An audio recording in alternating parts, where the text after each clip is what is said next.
Hey everybody, Gene Jackson here, inviting you to check out the Retro Wrestling Review, where each week I'm joined by some great co-hosts who help me review classic episodes of USWA Championship Wrestling, and right now we are doing week-by-week reviews of 1993. But we don't just do reviews, sometimes we get a chance to interview some of the people who were there and lived it, plus do watch-alongs. It's a lot of fun, so check out new episodes that drop every Wednesday at WrestleCopia.com. And to find links to everything associated to the podcast, you can go to uswapodcast.com.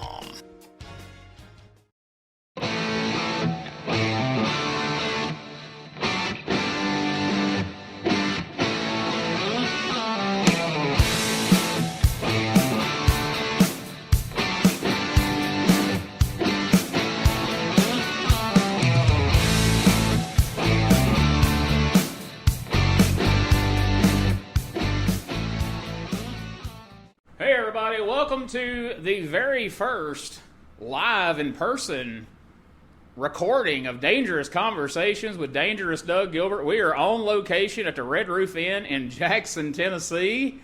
And Doug, we are not alone. Gene, I'm not sure if you should give our location or not away, but anyway, we are in Jackson, Tennessee, and I have got one of the guys that taught me as much as any other person other than probably my brother and my dad. The one and only Wildfire, Tommy Rich. Hey, man, it's a pleasure to be here on the Dangerous Show. Of all people, never thought Dougie would have a Dead Gum podcast, and he's killing it. So it's a pleasure and an honor to be here. I go way back to the beginning. I mean, talk about Tommy Gilbert. I used to work at the gas station, and they would meet each other at the other gas station next to us in the Gulf. And at nighttime, I worked night shifts, and there wasn't no cars there, and Tommy'd be working on his car sometime. I'd run over and talk to him, and then, of course, I met him through Eddie Marlin. Eddie Marlin and my dad was a good friends. And so anyway, I used to go to the matches with Tommy and Eddie. I went to Evansville and Louisville and, of course, Nashville. And then, of course, Eddie started taking pictures and worked his way on up in the business. And here come Doug. I remember him when he was just knee-high. And, so, I mean, we're more like a family. I mean, I love him as much as I do my own family because we've been together as long as a family. Hey, and Tommy's got a million stories, which, like I said, Gene, I do also, but Tommy's got a million stories, and I know you've got some questions and stuff, but I mean, and I've got a few things I actually want to ask Tommy, but what we got going on, Gene? Like I said, I'm glad to be on here, and I think this is our 7th show, right? Am I right? Wrong? 7 or 8. 7, 8, somewhere around there. I usually have those numbers in front of me, but today we don't have a computer. We're just talking into a mic. Right. Look at this. Tommy knows better than we do what number we're on. That shows he has been listening, man. That's awesome. It's because you called me and told me you wanted to be on number 8. Well, at least you didn't. Randy Hells gave us grief because we didn't have him on first. At least Tommy ain't offended that we waited this long, Doug, but we wanted to build up to it. Oh, no, we got to build up to the stars. Well, I appreciate what you just said there, Tommy, about him being like family, because Doug has said on this show more than once that you're like a brother to him, and no doubt. And getting to see you guys interact at these things with the fans and everything, you can tell that. But like I said, this is the first one that we've recorded live and in person, and I couldn't be more excited that you're our guest, because what better than to bring Tommy Rich and Doug Gilbert together live and in person. Well, you know what, Gene, what's so cool, and I think most people know, we're getting together tonight. It's for a Hall of Fame deal that me and Tommy got cut a couple promos in, and it's a lot of the legends are around and stuff and everything. And I get to see Tommy more than I see most people. Man, it's always great to get to see Tommy and us get to talk about old things, new things, sports. I mean, it ain't just. I mean, we talk a little bit wrestling, but we talk about everything in life and everything. And man, just like Tommy said, I mean, my dad's known Tommy since Tommy was a kid. Tommy's known me and my brother since we was kids. So people don't kind of understand. You really got to say it, and you got to get them to think about that to really understand that. We all have lives too. Right. I mean, it's not just. And what we're going to talk about, and people are interested in, is us in the ring and wrestling and everything. But we also have a life out of the ring, and there's a few of us, not a whole lot of us, but there's a few of us that are like family. Right. And you know, and that's a great thing about it. I mean, it's like the shindig they having today here in Jackson, Tennessee. I mean, you know, the who's of Memphis wrestling's here. You had Jerry the King Lawler, but Superstar Bill Dundee, Rock and Roll Express, and all these guys started here. I mean, Spellbinder. You know, I mean, it's just a list of Bruno, Coco Beware. You know, Dave Brown's here. Dave Brown, Rock and Roll Express. Yeah. So and to get all these guys, because I hadn't seen some of these guys in 20 years. So to get us all together and see the fans turn out the way they did, I mean, it's been a real good day. We're fixing to do the Hall of Fame thing here in a little bit, but we want to come. I want to be on the show and just give a big shout out to everybody and tell them to tune in.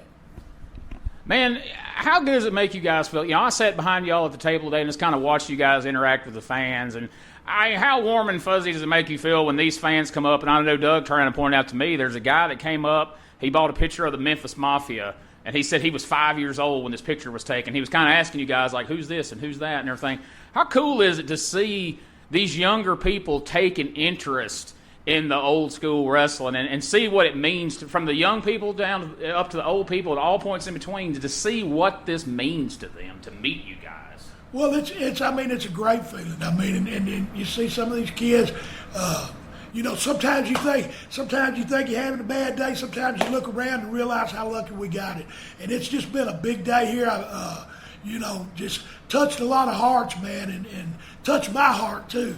Just to see some, I mean, like you said, the old fans are there, but there's new people there too, like the kids you're talking about. And you know what? And I don't mean to cut you off, Tommy, but one of the cool things, Gene, I don't think you did hear when me and Tommy walked out and took pictures with that kid, was his mom was standing there beside of him, and she was about my age, I think, and she said kids, and there was three of them, the young man that you was talking about and two girls, and she said, these two right here, kids, was two of the baddest guys that you didn't want to mess with. Which I had my bat in my hand. She said, he'd hit them with this bat, and he said, and Tommy Rich would do everything. But see, it's their parents, you know, guiding them on, and they're looking at everything. But I mean, it's cool to me that their parents, when they come up, and their parents, and then the kids, and I mean, it's always, you know, a lot of kids with their parents, and they introduce us to their kids, and like they've either shown them on like the old videos, like on YouTube or on all the different things. And to me, that's what's really cool. I mean, we're talking about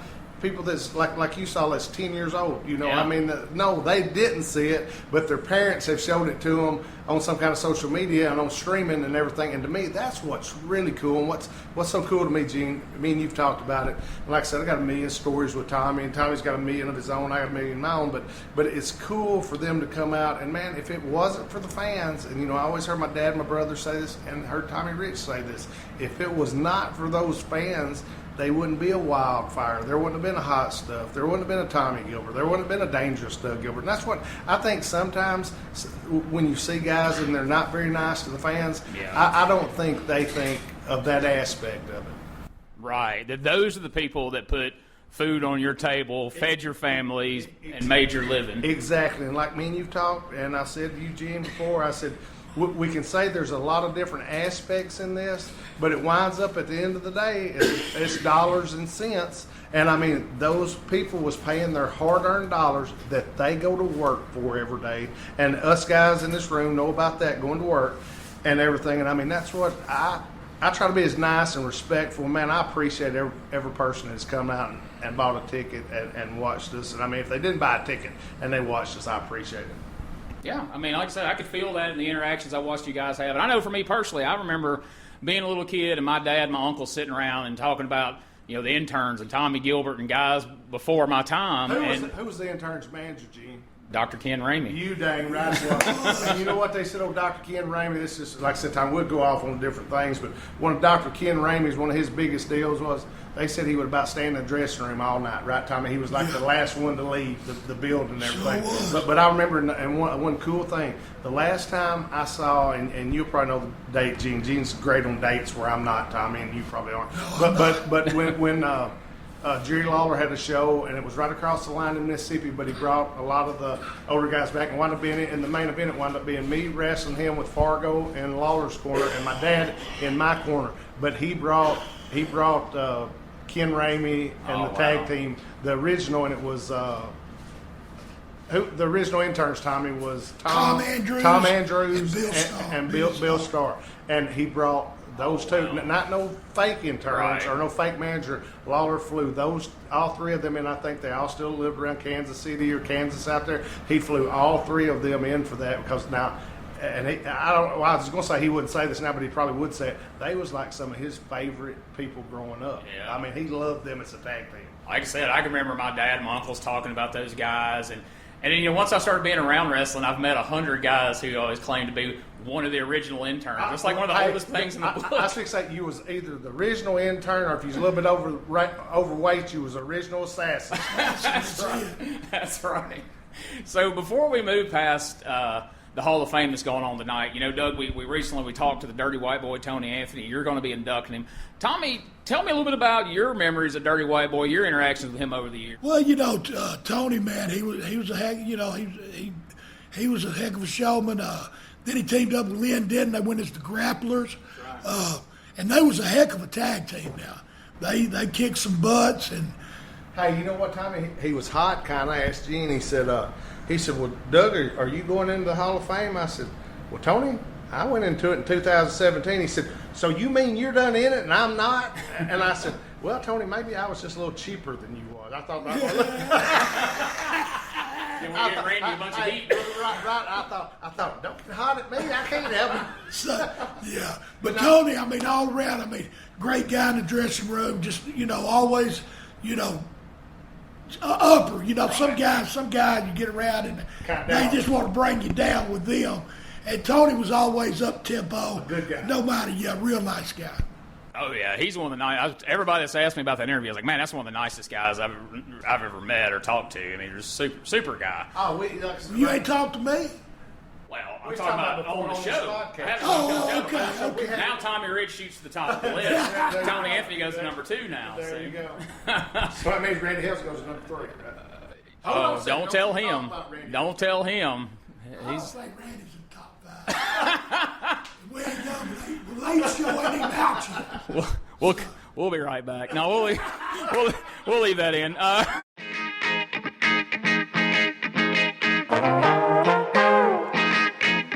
Hey, it's Bob Smith, and guess what? The Outdated Wrestling Hour is now part of the WrestleCopia Podcast Network. But hey, no fear, you're still going to hear the unique guests, comedy, music, authors, journalists, funny people. Who knows who's going to end up on the Outdated Wrestling Hour? Remember, it's all new and all old. So check it out in the WrestleCopia Podcast Network and wherever you get your podcasts. Listen if you know what's good for you. I'm just kidding. He listens to all these to see if he can get mad, Tommy. So you mentioned, Dirty White Boy was a good singles wrestler, he's a good tag wrestler. You guys are both guys who have had tremendous singles careers and tremendous tag careers, both with other people and with each other. What do you really lean towards? Do you favor single wrestling? Do you favor tag wrestling, depending on what kind of mood you're in or what territory you're in, or what affects that? Well, it really just according to whether it's one person or two people beating the hell out of you. Because sometimes you need a tag partner and sometimes you don't. And Doug and myself both very fortunate that, you look at the rock and roll and them as a one of the greatest tag teams that go down in history. Dangerous Doug and myself, we both had single careers. Then we came together in the USWA. One of the last big runs they had in Memphis was Dangerous Doug, Gilbert, and myself against PG-13. So. And I guess it also depends on, Tommy, what situation you're in. I mean, like Tommy said, he could wrestle with anybody any night in a singles match, or be in a tag team with about anybody and have a great tag match. But it also depends on what situation he was in or I was in as far as when we go. But now, as far as preferring one or the other, I think Tommy would say like I would. I love teaming with my dad. I love teaming with my brother. I love teaming with Tommy. I had some great partners, and that's what a lot of people can't say and everything. But people that I could always, everybody I've named, I've learned stuff from. And there's not many people that can say that. Now, I'm saying, didn't none of them that was my partners learn from me, but what was good about it was it taught me. And, man, I appreciate it. And that's why so Tommy's like like in the Gilbert family and everything. And, I mean, man, it's just we've done so much different stuff. And, I mean, we could talk, just us three could sit here and talk for days about stories. But, man, there's so much cool stuff, and I mean that I've got a couple questions for Tommy sometime that you'll die laughing when we start talking about them. But as far as the tag and singles, it just depends on what is needed kind of at the time. And being a tag partner, it ain't just your relationship in the ring. You got a relationship. You spend more time with a tag partner than you do your wife sometimes. I mean, when we was on the road 7 days a week, we was together all the time, so it's not just the in the ring wrestling. You got to have a partner.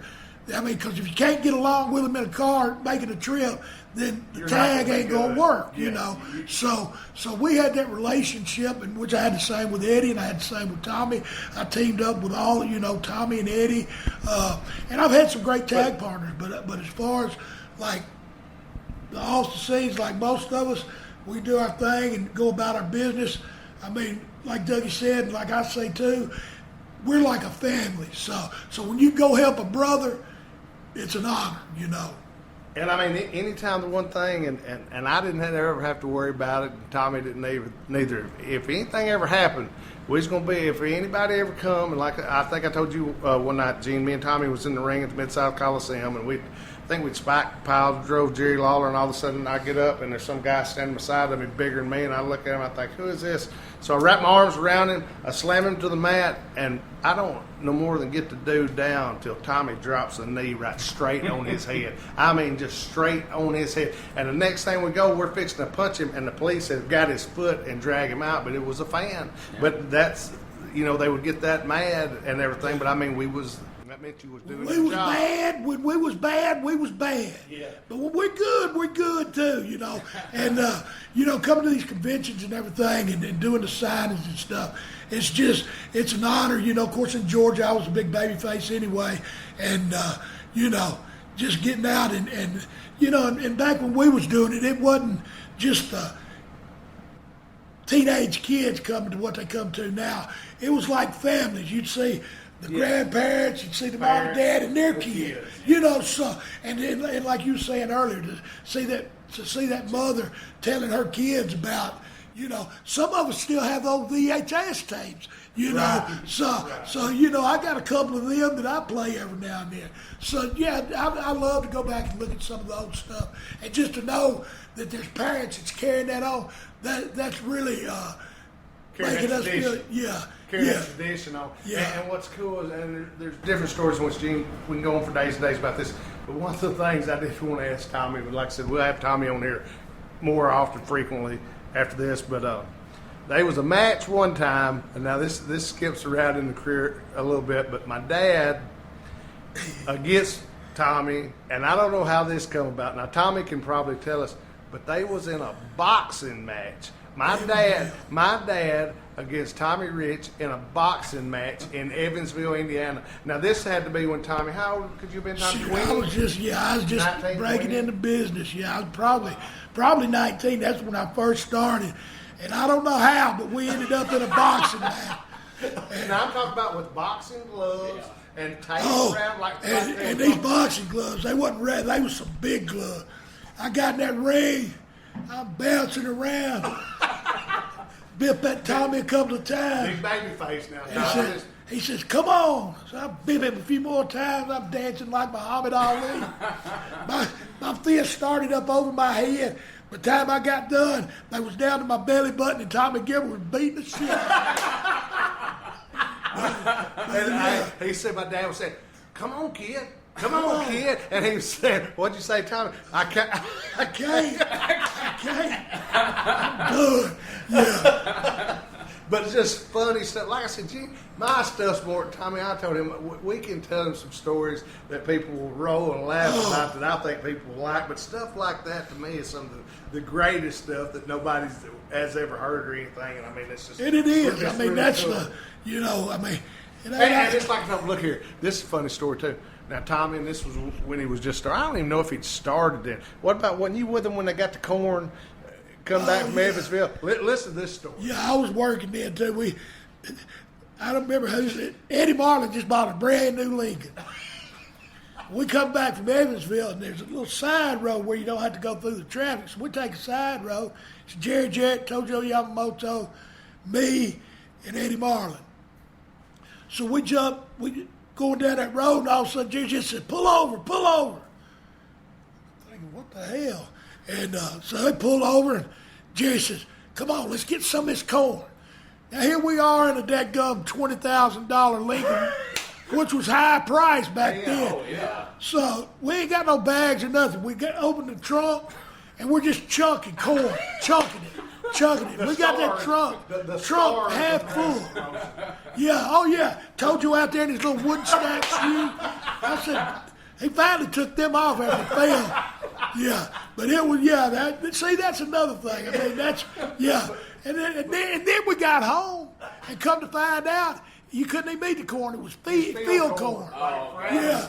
Oh, yeah. But now who would think, Gene, like I've told you, there's just so much different stuff, but just stuff like that people would never, you think, but we're going to work and working, but when we get done wrestling, we got to come home. It's like I've told Gene, I said, you don't hear the stories about us leaving, but stuff like that, there's a million things like that I just laugh about. It's so funny.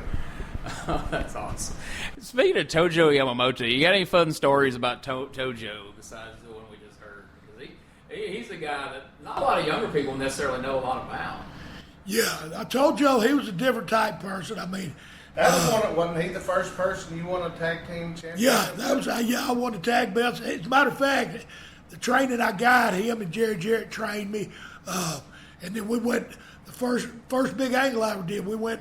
Like Jerry had his end of the territory and Nick Goulas had his. So we went over and went to Birmingham and did a big angle with the Von Steigers. Carl von Steiger and, it was Carl von Steiger and Otto von Halen. Von Helen. Okay. But anyway, we did one, and of course I got my head busted. They was beating the daylights. Here come Tojo with them wooden shoes, busted their head. I mean, it was blood everywhere, and of course, I didn't. Yeah, we draw big money with it, which I didn't even know. I just was in awe of getting to do what I was doing. They say if you love what you do, you never work a day in your life, and I still hadn't worked a day in my life, man. Tojo, he's another one that my family, I remember, was telling about when I was a little kid. And my dad and them said, well, they can say whatever they want about that wrestling, but Tojo was wearing them folks out with them wooden shoes. He was really hurting them with them shoes. And from everything I've heard, he was. Oh, yeah, he would, yeah. Tojo wore some people out just training them, didn't he, Tommy? Oh, yes, he did. Tracy Smothers has told some stories. Yeah, Tojo, he was like vindictive. I don't know vindictive. I don't know what the word. If that's not the right word, maybe. Yeah, maybe that ain't the right word. Not vindictive, but he liked it. Inflict some pain on you. I think he wanted. I understand what Tommy's saying, but I think Tojo was the old school guy that wanted you to quit. If you wasn't tough, he wanted to know you wanted it. Yeah, he wanted to know you wanted it, and he wanted you, if you couldn't take it, not to come back. I think that was his, right, Tommy? Don't you think? Well, the time he took that wooden shoe and put behind my ear and was going to bust it with the oven and told me I needed cauliflower ear, I said, no. I said, now, enough's enough, Tojo. I said, I can't do that. I said, if I get a cauliflower ear, that's one thing. But I said, I ain't going to stand here and let you bust my ear. But that's the kind of stuff that that Tojo did. I mean, like Dougie said, he just believed in this business, thought you ought to have a cauliflower ear. Well, I don't mind having a cauliflower ear if I get it the right way, but I wasn't going to stand there and let nobody bust my ear. But Tojo taught me a lot. I remember riding back from Birmingham, and he'd grab my ear like this. He'd let that mirror in that Lincoln have one of them mirror, the costume mirror, makeup mirrors, whatever. And he'd grab me by the ear, by my earlobe. He'd say, sell that. And I'd do like you, I wouldn't make a face. Then he'd do that right there. Oh, yeah, but I'd be going, and he said, that's how you sell. Hey, He didn't ever say, "You no good son of." I heard him call a lot of people that. No, I know this is an audio podcast, but Tommy just demonstrated. I just sold for him. And now Gene's got half of a cauliflower deal. That's right. That's right. But I got a great story to tell later on.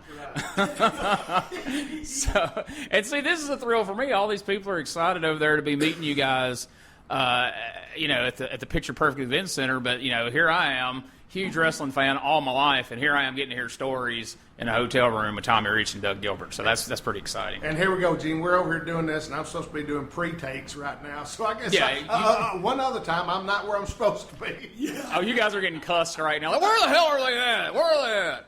But I think they'll be all right. Usually if you get back late enough, they're just happy to see you. That's the lesson in wrestling, right? Is if you're going to be late enough, they're just happy you showed up, is what I've always heard. So that's good. You confirm that. So I know I personally want to ask you, Tommy, because we had fans send in questions for Doug. They send them in all the time, but we got a big collection of them. We asked Doug a whole episode. Fans to send them in for Tommy. Yeah, send them in for Tommy. We're going to have Tommy every couple of weeks on with us and stuff. Exactly. Oh, I'm fired up and looking forward to it too. Absolutely. So any questions you got for Tommy, send them in. We're going to have him on frequently. This is almost going to be dangerous conversations with Doug and Tommy more than just Doug Gilbert. But we had a fan ask Doug, say, how important was it to you and Eddie winning championships, and did championships really mean anything to you? So I'll ask you that generalized question, but for you specifically, you having been a former, and this is not to disparage anybody that's held the NWA title in the last 10 to 20 years, but you having won the NWA title when it really meant something, when it was really a world title. Yes, when Harley Race had to believe in you enough to get in there and compete with you. What does it mean to you to be a former NWA World Champion? And, Gene, like I said, I hate to cut you off or anything, but actually the former youngest, when it meant something, NWA World Champion. Bottom line is I was very blessed. Kept my mouth shut, kept my ears open, just listening. And if you did that, then, a lot of these guys, I could go in there and they'd tie me in 16 knots. But because I had a good attitude, and they seen money, though. When I went to Georgia, I was a little old cornbread kid, 19 years old, 19 or 20. But anyway, when I went, and I'm looking around that dressing room, but guys like Abdullah the Butcher, Superstar, Ken Patera, guy that went to the Olympics. I wrestled him for the Georgia heavyweight title. And it's like, this guy could just tear me up. But they seen business, and plus I did, like I said, I listened. It's like dancing, man. You let somebody lead, and it's always good. And like with Harley, to me, the greatest world heavyweight champion there was, because he was a technician in that ring. He had, there's some guys, not mention no names, but you'll watch them and it's the same match. And I'm talking about an NWA champion. But anyway, it's always the same match where, like with Harley, he'd have a match with me, my style. Whether it be Dougie, he'd have Dougie's style, or whether it was you. He could wrestle with anybody and do their style. And you think, well, how does he know what you do? Because he studied it. Yeah. Harley lived it, he ate it, he breathed it. To travel on the road 7 days a week and be in maybe the Memphis territory for 2 days, then have to fly out to Kansas City for 2 days or something, and then have to fly wherever. Go to Japan. Go to Japan for about 3 days. Fly back into California, work out there. Fly back to freaking Portland, work there, and just people don't understand. Even us when you're working the territory, people don't realize the miles, the time you spend together. It's really till you get behind the scenes and look, and I'm not talking about just the wrestling. I'm talking about the everyday life of it, to where you don't butt heads with each other, because we all have a bad day every now and then, and just the camaraderie and everything. This is one of the greatest businesses in the world. And here's the thing, and I don't think, and a lot of people think, well, that's all. They go to these towns. They're all friends. Well, Gene, we like to get along with everybody, but in all reality, there's about 3 or 4 of us usually that get along, and the rest, we travel kind of in little packs, and what I mean little packs, they might be 40 guys on the road together, but usually it's 2 or 3 together, these 2 or 3. Now, I'm not saying we don't like all the guys, but as far as what people get, it's the misconception that, they're all just great buddies. No, it's not like that. Like me and Tommy said, and don't get me wrong, I wish a lot of us would have been closer, but we wasn't. It was, you might have me and Tommy, then, 8 different carloads of people that me and Tommy never traveled with or done nothing. We'd say hello to or something, but that was about the extent of it. Hey guys, Ray Russell here, curator of the WrestleCopia Podcast Network, inviting you guys to listen to many of the programs here as part of the WrestleCopia brand, including, but not limited to, the Wrestling Memory Grenade, currently covering the 1988 and the WWF project. You can also listen to the Regional Wrestling Podcast, where we talk the territories, whether it's Jamie Ward with Georgia 81, Roman Gomez with the UWF in 1986, or Gene Jackson covering Memphis in 85. 3 projects going on right now over there at Regional Wrestling. You can also listen to the Wrestling Stoop with the legend himself, Bob Roop. Bob goes back in time each and every week, covering not just his career, but countless stories and interactions with hundreds of wrestling names spanning his 2 decades in the business. But that's not all. You can also check out the Puro Wrestling Academy with the professor of Puro Resu, Mr. Dan Ginnity. Dan and I go back in time and cover the history of Japanese professional wrestling in the English language. And you can listen to all of those shows and more, all part of the WrestleCopia Podcast Network, located over at WrestleCopia.com. That's WrestleCopia.com, and anywhere your podcast streaming needs are met, from Apple to Spotify, Pocket Cast, and beyond. And while you're at it, why not subscribe to our social media guys for all the latest goings on here at the WrestleCopia Podcast Network. Plus, I'm constantly adding old school video clips and pictures from throughout wrestling history. You can follow us over on X, formerly Twitter, at Wrestling Grenade. That's at RASSLIN Grenade. Also, follow and like me, Facebook.com/Wrestling Grenade. And why not subscribe to YouTube.com/Wrestling Grenade. So if you're looking to support that next up-and-coming podcast brand, please consider making it WrestleCopia. They was all the best buddies, and go grill out. I've heard people, and this kills me. They told me my uncle, Uncle Joe, he said, y'all was over at his house grilling, and y'all got along. I said, hell, I don't remember your Uncle Joe. Now, I said, me and Tommy might have went there, but as far as everybody going there, no, because everybody didn't really see eye to eye, didn't hang out. And I assume the promoters didn't want it, they wanted it that way because that tension is what made it more believable back then, and what made the matches better, because there was that element of that tension. If they got the tension between us, it kept the tension off of off them, and two, it kept everybody working their own little deal and doing their own little thing, so it helped them out. Because if you ever did get together, you all guys talk amongst yourself, like, hey, wait a minute, I don't think we're making enough money here, or whatever. See, they didn't want that part happening. So if there was a little, animosity here or there, they didn't try to stop it. But they kind of, But see, it's like I've told Gene before, Tommy, we ain't talked actually dollars and cents, but I've told him, you was on your deal, on a contract, a guaranteed deal. I was on a guaranteed deal. Now, we didn't care what anybody else was on, and a lot of times they wasn't on anything. But we was on our deals. Well, as long as we got our deals, and every once in a while we would think, damn, that's good. Maybe we should get a tad more. But if they didn't give us any more, that was cool, because we was on our own deals that we had set. Right. Now, the other guys, and see, a lot of times, a lot of guys would get hot about that. But why would you get hot why would you get hot about a deal that you made yourself? Right. And why would you get hot at Tommy about his deal, or Doug about my deal, when we made them ourselves? Yeah. Because from the promoter's perspective, if you and Tommy say, I'm coming for X amount of dollars, and we don't agree to how many people are going to be there, and if 10 times more people show up, right, that's still, why should you expect me to pay you guys more? Because I paid you what you said you wanted. Exactly. And we was good with that. But there was times that we did get paid more. But that was as far as us working hard and going out there, and a lot of nights having to work twice, or if somebody else wasn't there. We was the ones that a lot during those days that they would come to. And you didn't get a guarantee unless you're putting butts in the seats. Right. So we're putting butts in the seats. Everybody, even if there is a little animosity, it don't matter, because it's a business. And at the end of the week, when they got paid, they was making more money, you know. So what if you was, instead of semi, you're on the third match, it don't matter if you're making more money, you know.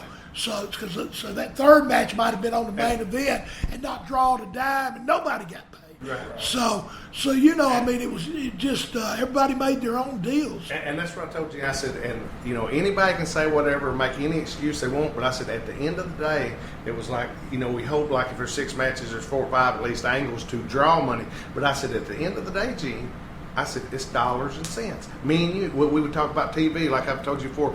After we'd leave TV, me and Tommy get down the road, we'd be talking about everything else. I said, what do you think of TV? And he said, I thought it was good. And I said, it's your draw, right? And he said, yeah.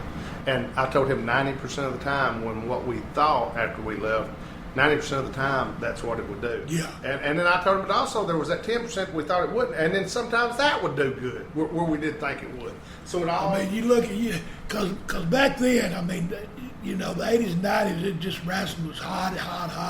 I mean, you look at the territories today, which there ain't no territories. I mean, they just run city to city. Yeah. And, but I mean, just think about, like, on Monday we did Memphis. Tuesday we did Louisville Garden. Wednesday, Evansville, Indiana.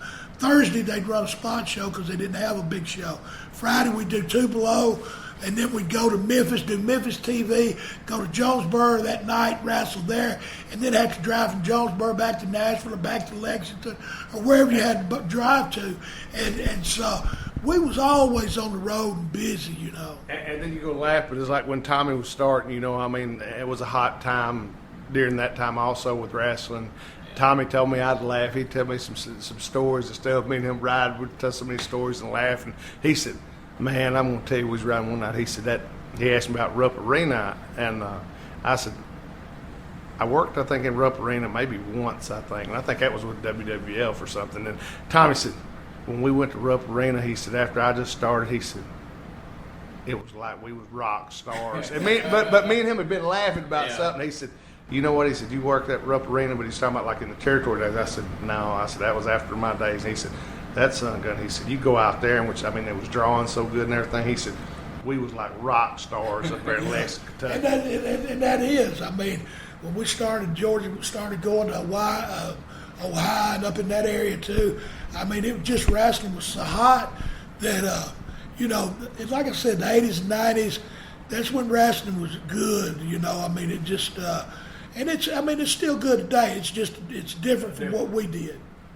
That's something I want to touch on real quick, and I know you're not going to pat yourself on the back, but I think Doug can confirm this. You know, people talk about Hulk Hogan and him breaking out as a big star in the early 80s and all that, but before Hulkamania and WrestleMania and all that, you got on national TV on TBS in Georgia Championship Wrestling, and you were really one of the first national stars to break out as a huge babyface. And I don't think younger fans really know or even remember that, but it's true. I had told Gene and Tommy that it's however you want to say it, but I told him in a sense of looking at it, to me, as far as looking at it during those days, you was kind of the Hogan before Hogan as far as national TV. You was the baby face that everybody loved, that, I mean, they'd get sympathy on. I mean, they knew, everybody wanted to pay to see you beat somebody. And when he asked me about being the champions, I said, the heels to me was always the best champions because guys,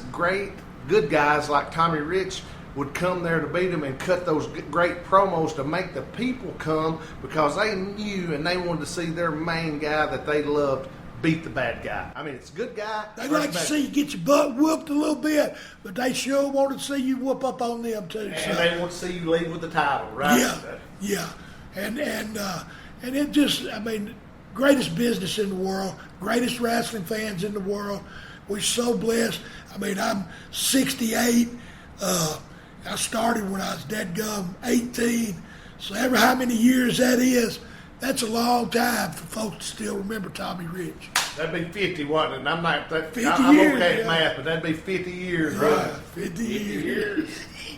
And they still love you as much today as they did back then. They sure do. Hey, they was buying those Tommy Rich shirts just a minute ago, right? Yeah, that's right. They was buying them shirts, getting them pictures. And like I said, man, it was fun to see. And Yeah. And you know what's was really cool time, which like I said, we have Tommy on here a dozen times and me and him tell us cool stories with Eugene, but one of the cool times was when my brother and Tommy tagged up, man. We had you talking about a couple good years right through there, man. That was some fun years in my life and everything. And like I've told you before, I'd go home with Tommy and stay with him half the time. You know, when I was out of school in the summer and everything, I'd go stay with him, and man, I'd have a blast and everything. But you talking about some good times during those days. That was some cool times also.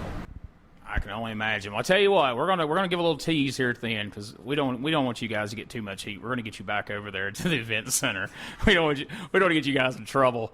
But something I definitely want to talk to you about. Speaking of Eddie and Tommy, I want to know all about the new Fabulous Ones, how that came about, how you felt about it, and how it played out. And of course, the end of it is legendary. One of the greatest angles of all time. So that'll be the tease for the next time we have Wildfire on. We're going to talk about that at length. What do you think about that, Doug? I better tune in for that one. Oh yeah. That could be a whole 2 episodes by itself, but that'd be a lot and everything. But like I said, there's so much. I mean, Tommy's been multiple time. I did want to inducted him into a thing in Las Vegas, and I read so much stuff, which I knew most of it, but not everything. And I said, dang, I thought I knew all of this stuff. And I went to reading different things on him, and I said, dang, Tommy, I said, you've won more championships than anybody, hadn't you? But Tommy's done everything there is to do, and like I said, Tommy's been great with me and helped me a lot and everything, but well, that goes both ways. And everything, like I said, and with my brother and Tommy was great friends. See, that's the difference in what people don't understand. Eddie and Tommy, they was great friends. They knew what each other was going to do in the ring.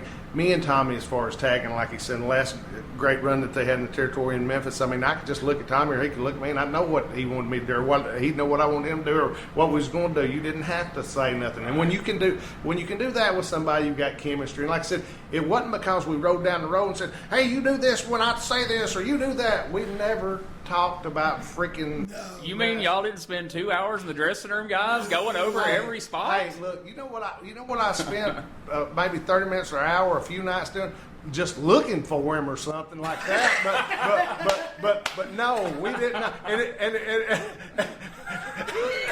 And it wasn't looking for him. We won't talk about wrestling. It was just, I said, where did he go to? But like I said, but we had a bunch of friends and stuff, and they'd come in and get us and carry us out, and we'd talk and everything. But it was just we was around so many different places and had so many different friends and everything. And my friends carried me this way, as far as like people that come to the matches just that had called us that we knew growing up and everything. And one night we sitting there, and Tommy gets sitting outside talking, and somebody not think about it. Get about time to go to the ring, and I'd say, any of y'all seen Tommy anywhere? And they said, no. And the last thing me and him had talked about was anything about wrestling. We'd get ready to go to the ring. I'd finally find him. He'd come back, and I said, you ready? We're on next. And he'd say, okay, I'm ready. Grab his jacket, and we'd start to the ring. We'd get to the ring. He might say 1 or 2 things to me about something that we might do, but it wasn't nothing that we was actually going to do. But that's, like I'm saying, when you can have somebody like that, it's got a special deal. I remember in Corinth one night, you guys were, it wasn't the match yet. It was y'all were going to run in on something, and you guys were talking, and Tommy had one of his boots unlaced. The other one was laced about halfway up. And Tommy goes, is that our music? And he comes running in the ring with one boot completely unlaced, the other boot half laced up, but the fans still popped. It worked. Stuff happens, It does. All right, but man. Hey, Tommy, we're so happy to have you on here. And like I said, Gene, we'll have Tommy back on with us shortly. We got to do the Fab thing, yeah. Oh, yeah, we're for sure we'll do the Fab thing. But, hey, guys, listen, thanks for listening to Dangerous Conversations. And, hey, we'll talk to y'all later, and peace.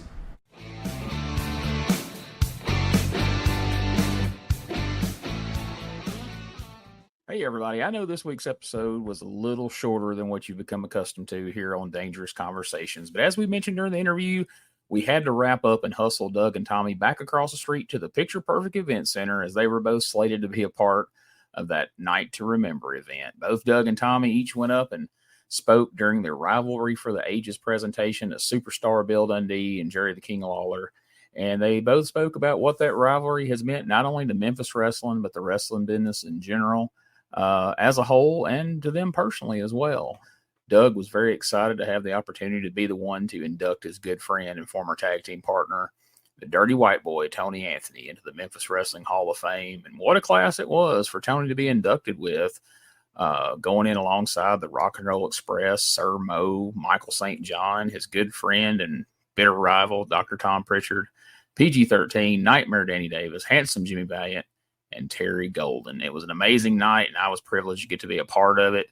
And I was privileged also to get to hang out with Doug and Tommy all afternoon. And we want to thank our buddy Tommy Wildfire Rich for joining us on this episode. I've been looking forward to it. And of course, Wildfire delivered as always. And we look forward to having him back on the show frequently in the very near future. Now, by the way, before we get out of here, I just want to let everybody know, if you have an upcoming wrestling event, autograph signing, collector's show, Comic Con, or any event or booking that you would like to inquire about the services of Dangerous Doug Gilbert and or Tommy Wildfire Rich, just send us an email at DougGilbertPodcast@Outlook.com, and someone will get back to you as soon as possible to find out more information about your event, and we'll do our best to make that happen for you. Also, if you're interested in advertising your event, business, or product to the listeners of Dangerous Conversations with Dangerous Doug Gilbert, as well as across all our social media platforms, you can send in those inquiries to DougGilbertPodcast@Outlook.com as well, and we'll get back to you about trying to make that happen also. So remember, check out DougGilbertPodcast.com. There you can find links to all things related to this podcast and to Doug himself. There are links to the Dangerous Conversations Facebook page, where we post all sorts of great content regularly involving Doug and his whole family. We've got the Dangerous Conversations X, formerly known as Twitter. Plus, we've got the Dangerous Doug Gilbert Facebook and X pages as well, where you can keep up with everything Doug has going on personally, like upcoming shows, signings, conventions, you name it. You can keep up with all of it by following Doug on social media. He appreciates the support, and if you really want to show your support, check out the Gilbert Family Pro Wrestling Tees store, featuring a tremendous array of t-shirts featuring Doug, Eddie, and their father, the late, great Tommy Gilbert, as well. And if you've enjoyed the show that you just listened to, please subscribe, rate, and review the show on whatever platform you're listening to it at.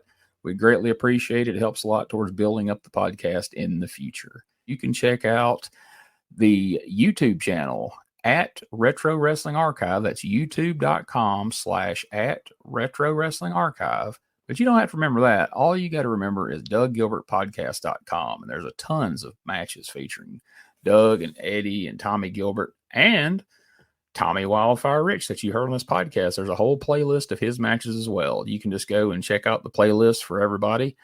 Plus, there's tons and tons of old school wrestling content, plus almost every episode of USWA Championship Wrestling from 1990 through the end of 1997, plus multiple years of the CWA Memphis Wrestling throughout the 80s. So make sure you check all that out over at the YouTube page.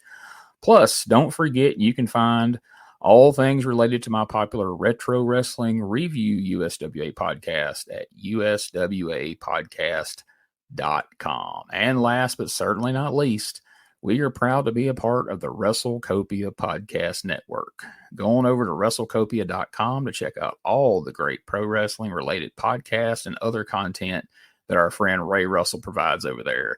You'll be glad you did. And we will catch you here next week for another episode of Dangerous Conversations with Dangerous Doug Gilbert. Congratulations, you won it at Augusta, and it's great. Thank you very much, Ray. Just like a dream come true. The biggest thing that ever happened to me in my life, and even right after the match was over, I knew that I got to 1, 2, 3 count, but when I come up off of Harley Race, I don't know if I just didn't realize it or couldn't even comprehend it. I don't know. Just like I said, I'm all fired up, excited, and I just like to think, I'd like to thank all the people, they've been with me all the way. I said home is where the heart is, and there's no doubt about it. Georgia is my home, and I want to represent the belt for the people. And this isn't just my belt, it's the people's belt too, because, without them, I wouldn't be where I'm at today, Freddie. Tommy, the first time in history anybody from Georgia ever won the NWA World's Heavyweight Wrestling Championship. It's got to be the biggest thrill, and rightfully so, of your life. Well, Freddie, you know what can I say? You know, it's the ultimate high of your life. You know what? You know, just like I said, my first dream was to be a wrestler. Then, you know, I become a wrestler, and then I shot at Harley Race, and I didn't do good, and I wrestled him before, and I thought it was the end of everything. You know, just like I said, I went home, and I thought I'd never have a chance again, and I come back to Georgia, and I got my chance, and but the people was behind me all the way, and there wasn't, you know. After it was all over, and when Ronnie West grabbed my hand and raised it up in there, you know, Freddie, I knew it was there. I knew I'd finally got what I'd been working so hard for. Yeah, they said there were tears of joy in the eyes of those people in Augusta.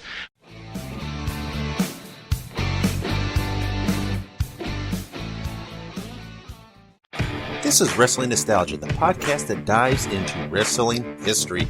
Hey, wrestling fans, I'm Dave Dynasty, and if you enjoy podcasts that are knowledgeable and history-driven, then Wrestling Nostalgia is for you. With great guests and fun interviews, there are over 200 episodes in our archives. We chat with several first-time guests and often cover topics not discussed on other podcasts. Look up Wrestling Nostalgia on your favorite podcast platform and visit all of our links at linktree/WrestlePod. That is linktr.ee/RASSLEPOD. And remember, wherever you go, whatever you do, be good, be safe, and keep on growing.